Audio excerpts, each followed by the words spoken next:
तंत्र शक्ति का उल्लंघन मंत्र शक्ति से किया जा सकता है। मंत्र शक्ति का उल्लंघन योग शक्ति से किया जा सकता है। योग शक्ति का उल्लंघन ज्ञान शक्ति से किया जा सकता है। किंतु इस अलौकिक माया का उल्लंघन तो किसी भी शक्ति से, किसी भी साधन से किया ही नहीं जा सकता। लेकिन भगवान को कोई अपनी शक्ति बना ले तो निश्चित रूप से इस दुस्तर माया से पार हुआ जा सकता है। मानो भगवान ने इस मंत्र के द्वारा संकेत किया है कि जगत के लोग प्रभु की बात माने न माने उनकी इच्छा, लेकिन भक्त और साधक तो भगवान की बात मान ही सकते हैं। यदि भक्त विषयी माता पिता बाल बच्चों की शरणागति छोड़कर ब्रह्म की शरणागति स्वीकार कर लेते हैं तो उनके लिए इस दुस्तर माया से पार जाना कठिन नहीं हो सकता।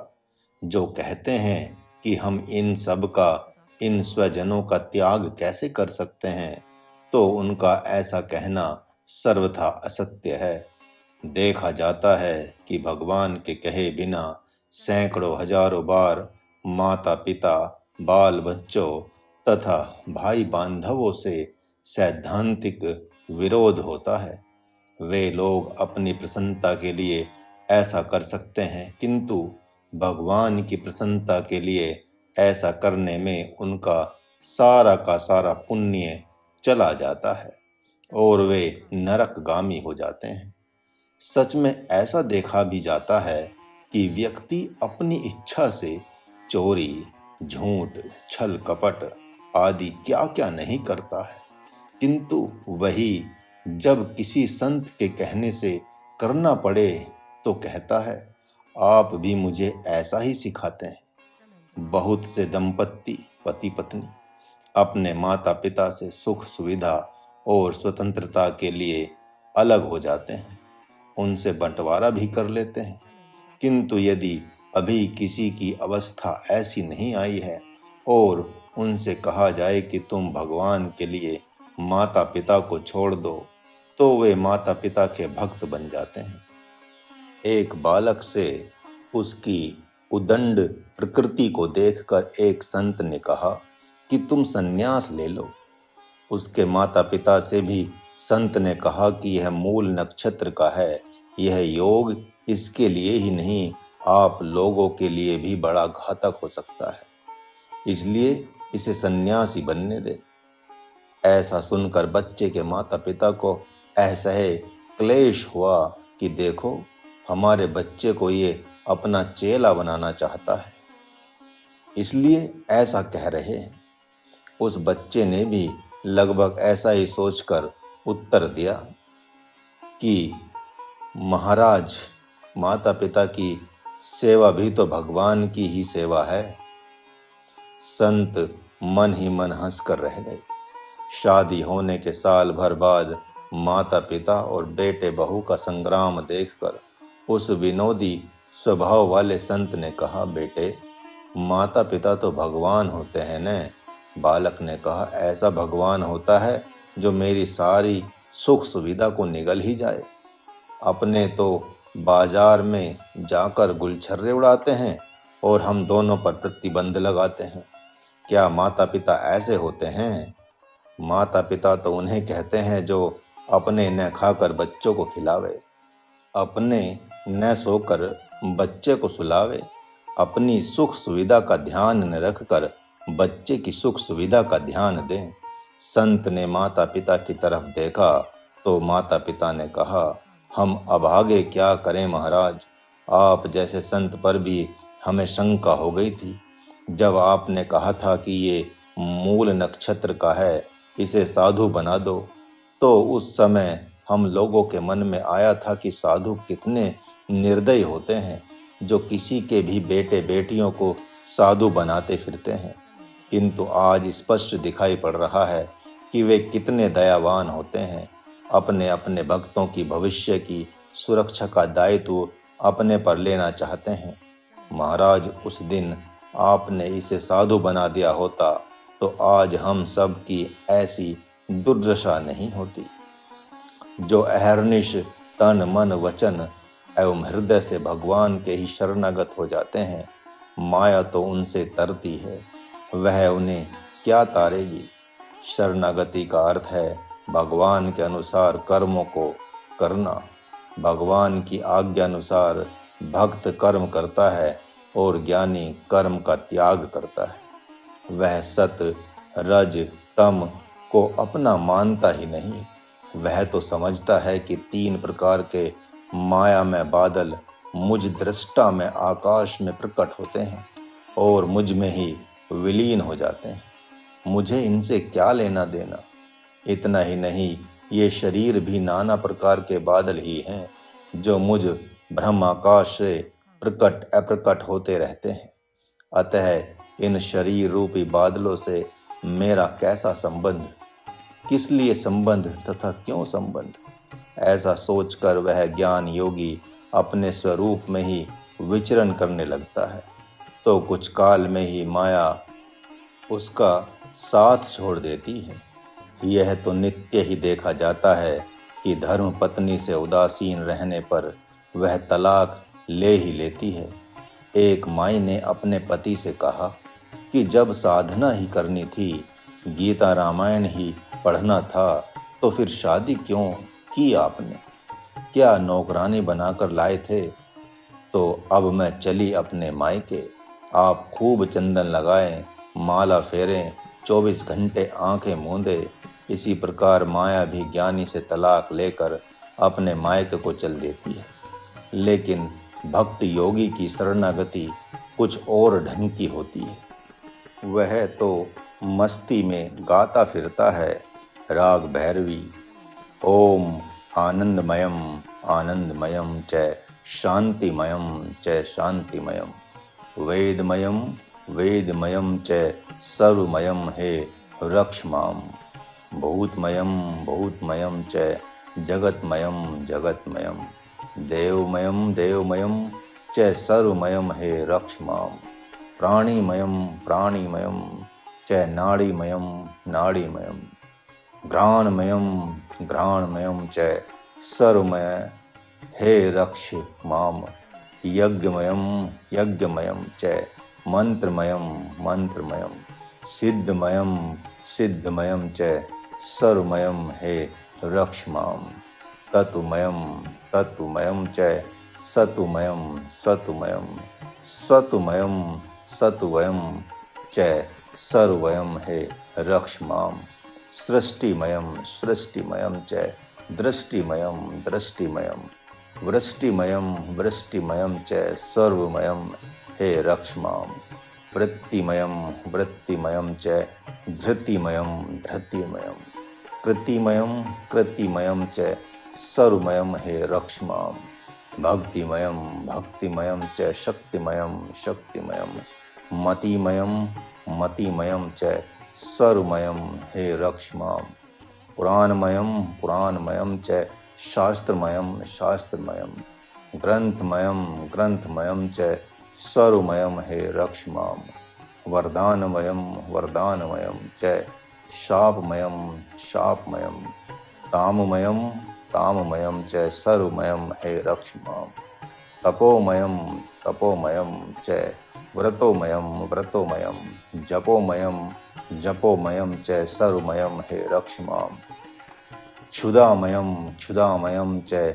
तृषामयम तृषामयम सुधामयम सुधामयम च सर्वमयम हे रक्ष माम वैराग्यमयम वैराग्यमयम च रागमयम रागमयम त्यागमयम त्यागमयम च सर्वमयम हे रक्ष माम योगमयम योगमयम च भोगमयम भोगमयम रोगमयम रोगमयम च सर्वमयम हे रक्ष माम धर्ममयम धर्ममयम च कर्ममयम कर्ममयम विकर्ममयम विकर्ममयम च सर्वमयम हे रक्ष माम ज्ञानमयम ज्ञानमयम च ध्यानमयम ध्यानमयम मोक्षमयम मोक्षमयम च सर्वमयम हे रक्ष माम मित्रमयम मित्रमयम च शत्रुमयम शत्रुमयम सुहृदमयम सुहृदमयम च सर्वमयम हे रक्ष माम शीतमयम शीतमयम च उष्णमयम उष्णमयम मानमयम मानमयम च सर्वमयम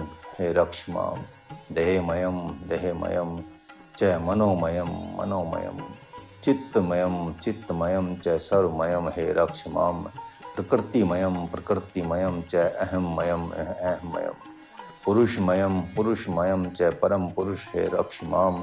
महाराज राज राजमयम सुख शांति च ज्ञानप्रदम महाराजमयम नित्यानंदम सर्वमयम हे रक्ष माम।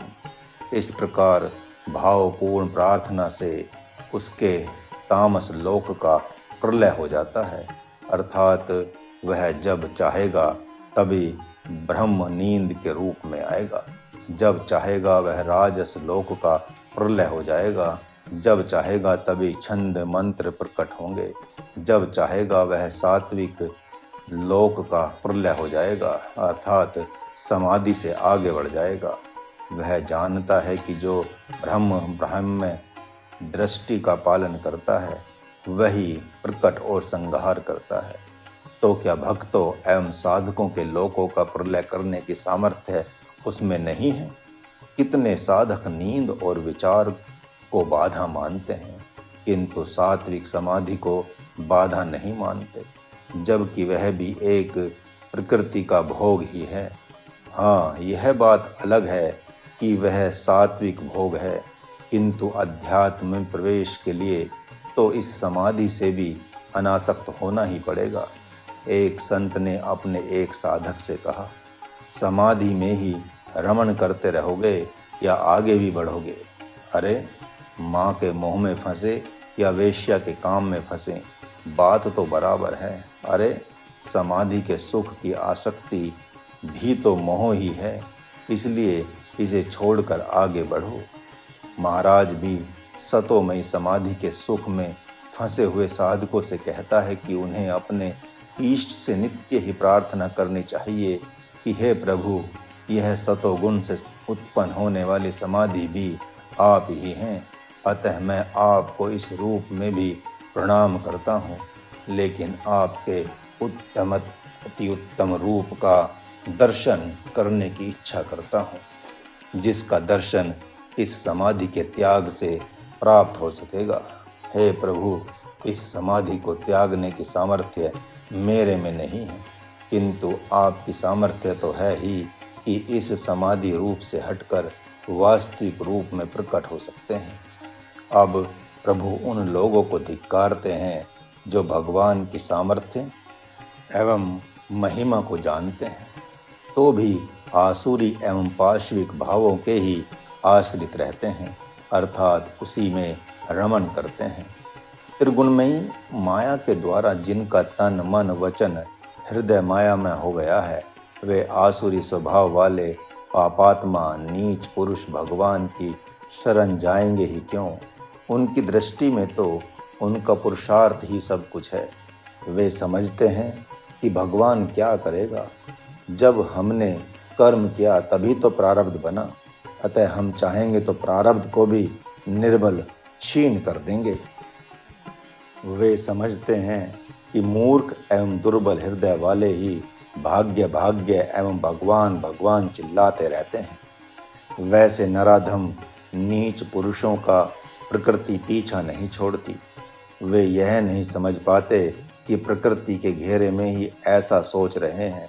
साधु संतों के कहने पर भी वे शरणागत नहीं हो पाते, बल्कि उन संतों से भी भगवान की हंसी उड़ाने लगते हैं। यद्यपि भगवान की अलौकिक शक्ति सामर्थ्य को तो वे अनुमान द्वारा ही जानते हैं कि इस शरीर को बनाने वाला भगवान ही है। हम में तो शरीर तथा शरीर के अंग उपांगों में से किसी एक की भी रचना करने की सामर्थ्य नहीं है, तो भी वे अपने कर्म पर ही झूठा विश्वास करते हैं। कैसी घिनौनी सोच है कर्म पर विश्वास करने वालों की, जो कर्म का सृजन करने वाले भगवान को ही भूल जाते हैं। हिरण्याक्ष भगवान से विरोध करने पर मारा गया। तब हिरण्यकश्यपु ने सोचा, मेरे भाई को मारने वाले तो विष्णु के अतिरिक्त कोई है नहीं, अतः अपने योग जप तप के बल से इस जगत से उस विष्णु का नामो निशान मिटा दूंगा। उस बेचारे ने प्रयत्न तो ऐसा ही किया, लेकिन अपने पुत्र से ही पराजित होकर भगवान के हाथों मारा गया। उसके उपरांत एक के बाद एक असुर प्रकट होते गए और सब वही प्रतिज्ञा करते रहे कि भगवान के नाम को मिटाकर हम अपने नाम का अलख जगाएंगे। लेकिन भगवान के द्वारा उन सब का वध होता ही गया। उसके उपरांत रावण, कुंभकर्ण, मेघनाद, खरदूषण, कालयवन, जरासंध, कंस, दुर्योधन आदि मक्खी मच्छर की तरह भगवान के द्वारा मारे गए। फिर भी आज तक आसुरी माया से मोहित हुए चित्त वाले उन्हीं के आचार विचार एवं व्यवहार का अनुकरण करते हैं और धराशायी हो जाते हैं। भगवान का नाम बढ़ता गया और उनका घटते घटते घट ही गया। कोई भी माता पिता अपने बाल बच्चों का नाम हिरण्यकश्यपु, कंस, रावण, कुंभकर्ण, दुर्योधन आदि नहीं रखते हैं।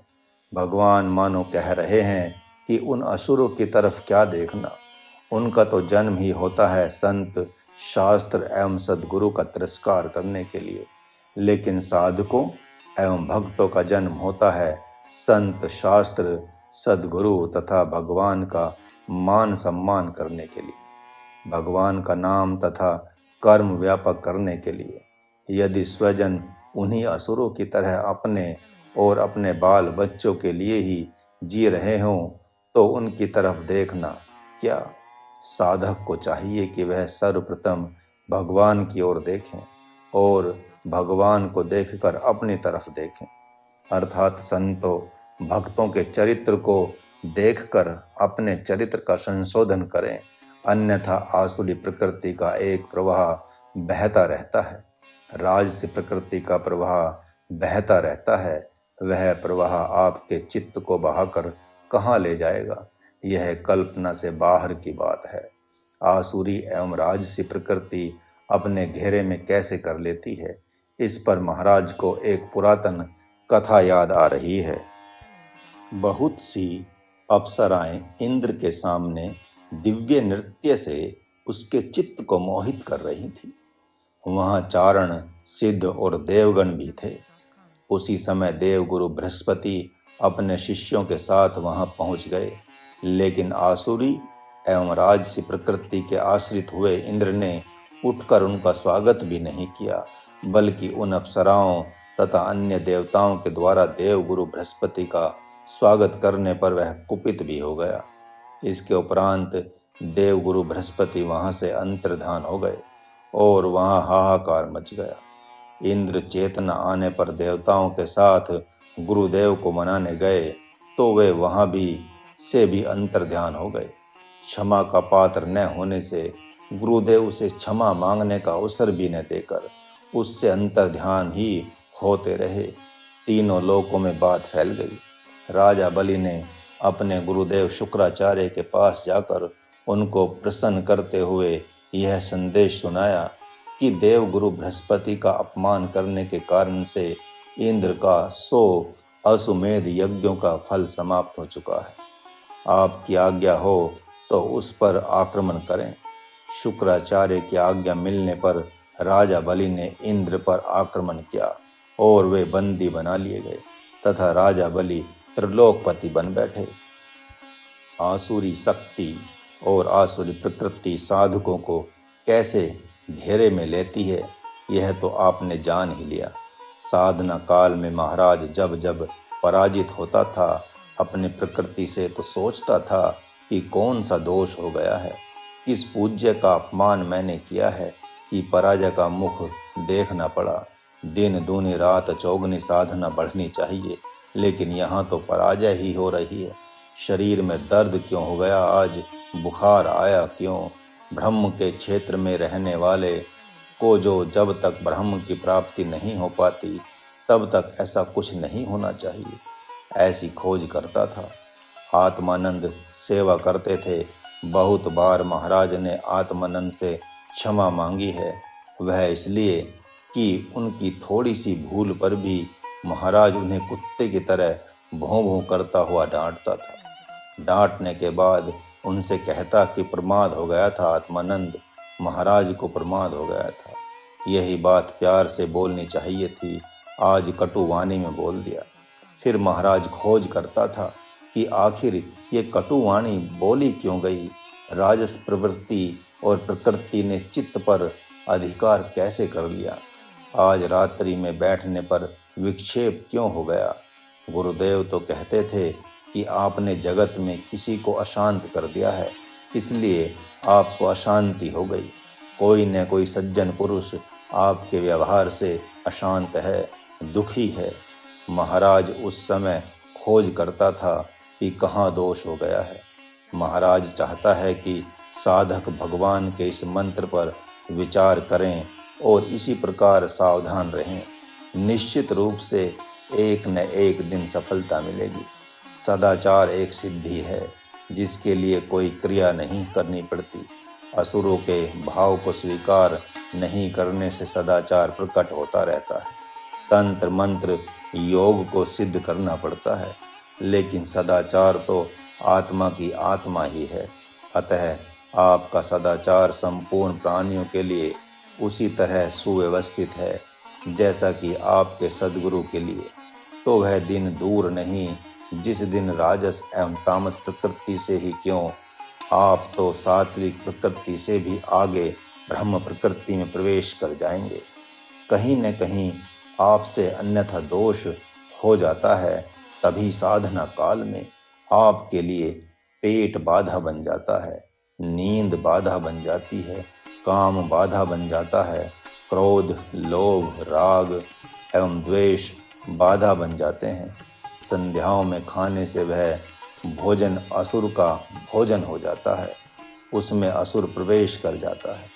अतः वह प्रमाद आसुरी प्रकृति काम, क्रोध, राग, द्वेष, छल, कपट को देने वाला हो जाता है, जो साधना पथ में बाधा बनकर खड़ा हो जाता है। अखाद्य पदार्थ को जब ब्रह्मचारी खाता है, साधक खाता है, तो उसमें काम बस जाता है, क्योंकि वह असुर खाद्य है। अपनी प्रकृति को नहीं पहचानने से भी कि वात में है, कफ में है या पित्त में है, रोगों का पात प्रारंभ हो जाता है। किसके संसर्ग से रहना है, किसके संसर्ग में नहीं रहना है, कब सोना है, कब जागना है, यह भी देखना होता है। यही तो भगवान के शरणागत होना है। साधना काल में साधक नींद से घायल होते हैं, लेकिन वे अपने भगवान से यह भी नहीं पूछते कि नींद क्यों आ रही है। हे प्रभु, या तो आप कारण बताएं या तो नींद को हटाएं, क्योंकि आप नींद की भी आत्मा हैं। विचारों के आने पर आप अपने भगवान से यह भी नहीं कहते कि हे प्रभु, आप तो विचार की भी आत्मा हैं, आपके आने की जगह विचार क्यों आ रहे हैं, मेरे खोजने से तो पता नहीं चल रहा है। अतः या तो आप कारण बताएं या तो विचार को हटाकर आप आएं। हे जगतपते, न जप में मन लग रहा है, न तप में, न योग में, न ही ध्यान में। बैठा हूँ आपके लिए और आते हैं ये, ऐसा क्यों। आप तो भक्त का योग बन जाते हैं, जप बन जाते हैं, तप बन जाते हैं, ध्यान बन जाते हैं, फिर मेरे लिए आप मौन क्यों हैं। ऐसी प्रार्थना करते रहें और फिर चमत्कार देखें। इस प्रकार की समर्पण रूप प्रार्थना करने वाला साधक ही कालांतर में तीनों गुणों पर शासन करने वाला होकर परम शासक कहलाता है। चलें, यह तो बाद की बात है, लेकिन इतना सत्य है कि आपका भगवान सृष्टिकर्ता, सृष्टि पालन करता तथा सृष्टि संहारता तीनों हैं। वह सृष्टि का प्रलय कर देता है। जिसने ऐसा देखा उसने लिख दिया, प्रलय करने का समय भी दे दिया, जिसको पढ़ लिख कर भी आप जान नहीं पाते। ऐसा सृष्टि करता, पालन करता, संहरता भगवान सृष्टि का संहार पता नहीं कब करेगा, लेकिन यह आपकी नींद रूपी सृष्टि का तो आप जब चाहें तब प्रलय कर ही सकता है। नींद भी एक लोक है। वह सृष्टि संहरता आपके राजस विचार रूप तामस विचार रूप लोकों का भी तो सर्वनाश कर सकता है। जब आप अपने सात्विक, राजस एवं तामस लोक का संहार उस ब्रह्म से कराएंगे तो उस प्रलयंकारी दृश्य को देखते रह जाएंगे। लेकिन जल्दबाजी में भी मत करना, अन्यथा आपकी बुद्धि में उत्पात मच जाएगा, आप सहन नहीं कर सकेंगे। साधक जब ध्यान में बैठता है, कुंडलिनी शक्ति जागती है तो रोम रोम कांप जाता है। और कितने ही साधक भाग खड़े होते हैं, कितने विक्षिप्त मूड हो जाते हैं। उन्हें जानना चाहिए कि कहीं न कहीं उन्होंने जल्दबाजी की है।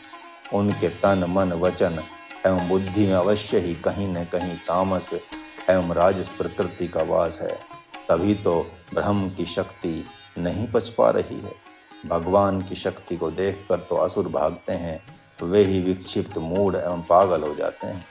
नरसिंह भगवान को देखकर सभी भाग खड़े हुए थे, लेकिन ब्रह्म प्रकृति से संपन्न महात्मा प्रहलाद प्रेम पूर्वक दर्शन करते रह गए थे। यहाँ बहुत से प्रश्न खड़े हो जाते हैं। उन प्रश्नों में से एक प्रश्न तो स्पष्ट ही है कि जो भगवान के लिए जीते हैं, उनके साथ प्रकृति का उत्पात क्यों होता है? क्या उन्हें भगवान का भक्त होने का भ्रम हो गया है? नहीं, यदि हाँ, तो उसे कैसे जाना जाए? भक्त एवं भक्ति में भी श्रेणियां क्या हैं? हाँ, क्यों नहीं, क्यों नहीं? इसी के उत्तर में तो भगवान कहते हैं,